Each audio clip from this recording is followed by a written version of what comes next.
Well, usually when you preach, you usually look at the gospel. But I'm not going to do that today.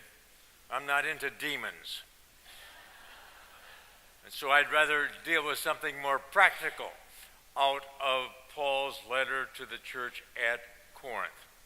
So much of our theology comes from the Apostle Paul. So much of that. It's called Pauline theology. Paul never knew Jesus as a person. He was never a disciple. And yet he was responsible so much for forming the church in the Middle Eastern area, Turkey, Greek, and Rome. He was responsible for starting the church at Corinth, even though he didn't live there. Now, many times people have said, I don't believe in the organized church. Let's go back to the church of the first century. No way. The church of the first century was in deep trouble. That's why Paul had to write 2 letters to the church at Corinth to try and straighten out their thinking and their theology. The churches in the Middle East started off, first of all, with Jews, and then Greeks and Romans, Gentiles were brought into the church as well. And the lesson today, a letter that Paul sent to the church at Corinth was kept in our Bible. Most of the stuff we have in the New Testament was from the hand of the Apostle Paul. And so I'm going to tell you some stuff about Paul today. Some of it you might not like. Paul didn't write about the life of Jesus. He wrote most about his own life. And he didn't intend to write a book by itself, yet we have 13 of his books. The stories of Jesus are recorded in the Gospels, and we read from the Gospel of Mark today. And Mark was the first writer of a gospel.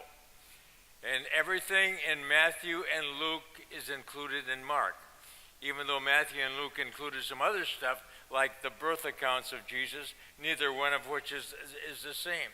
They're called the Synoptic Gospels. Paul knew Mark. Mark was younger than Paul. And Mark had worked with Paul. He had gone with Paul on his first missionary journey. But Paul fired him. Paul was not a very tolerant person in any way. I did a study in the personality of Paul. Mark, on that first missionary journey, got homesick.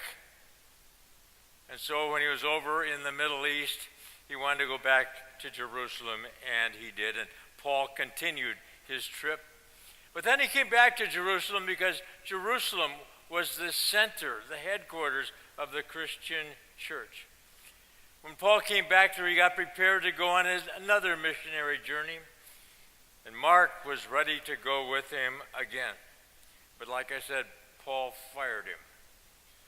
He wouldn't let him go. Paul was someone you did not want to cross. Paul believed in the cross of Jesus, but didn't believe anybody should ever cross him. Paul was stubborn. Paul was bullheaded, and maybe that's why he was so successful in forming the early Christian church. Like I said, he was back in Jerusalem, and he was ready to go out on another missionary journey. You probably don't know much about this guy named Barnabas, but Barnabas had also gone on a missionary journey with Paul. And Barnabas told Paul, you need to forgive Mark and take him with you. But Paul wasn't very forgiving. He was hard-nosed. And so Barnabas wasn't fired by Paul, but he quit. Sound like some of the stuff that's going on in our country right now? You can make your own assumptions on that. But Paul went out on his own, and Barnabas took Mark with him also. Paul was a Roman citizen as well as being a Jew. And that's important because it gave him access to the entire Roman Empire. And his goal was to proclaim grace. But that was not easy for him to do because the Jews had difficulty understanding grace, and sometimes Paul, even though he talked about it, had difficulty understanding grace himself. Paul said he lived under the law. And of course the Jews did that. And they believed if you did this or you did that, or you didn't do this or didn't do that, then you were right with God.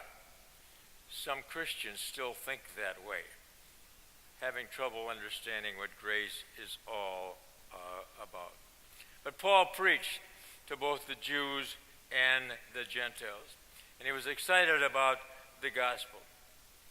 The Jews had trouble with the Gentiles, Greeks and Romans. The Jews had this belief that God was a God only for them. And I suppose both the Jews and the Gentiles said, why should we listen to Paul? Paul wrote those words that were read by Kathy today. I have made myself all things to all people, that I might win them all. To the Jews, I became a Jew in order to win the Jews. To those under the law, I came as one under the law, that I might win those under the law. To the weak I become weak, that I might win the weak. I have become, did you hear that? I have become all things to all people.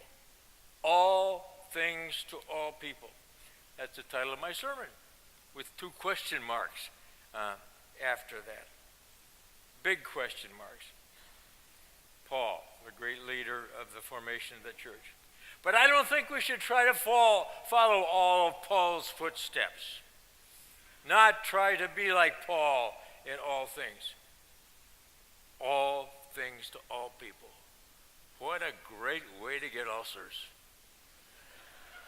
What a great way to lose friends. What a great way to get depressed. All washed out. It's humanly impossible to be all things to all people. Pastor Benson mentioned several months ago about the number of pastors who became ordained but didn't last very long in the church. Probably because most of them tried to become all things to all people, and makes you quick to burn out and get out of there. Somebody didn't like their style. They try to change their style, change their emphasis. Right now in American Lutheran Church, it's not an issue, but there have been those who have tried to change my style, who don't like my style, but I do. I've had someone tell me that's not the way I should talk. That's their problem, not mine. I won't change. And you've got me for several more months during the interim period. And I won't try to be like the Apostle Paul in many ways. I won't boast like him. I won't discount people like he did with Mark and Barnabas. And I won't try to be all things to all people because we're all different. And I mentioned that in my What Do We Believe class.